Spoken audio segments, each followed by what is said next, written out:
you a Merry Christmas and the best of the holiday season.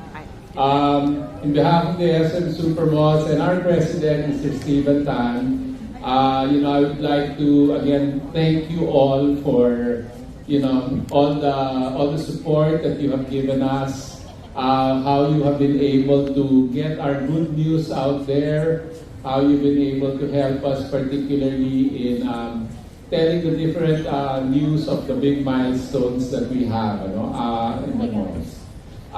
We do hope that you will continue to support us into 2026 as we will continue to support all of you as well. In the same way that we have always been doing through the years. So again, thank you.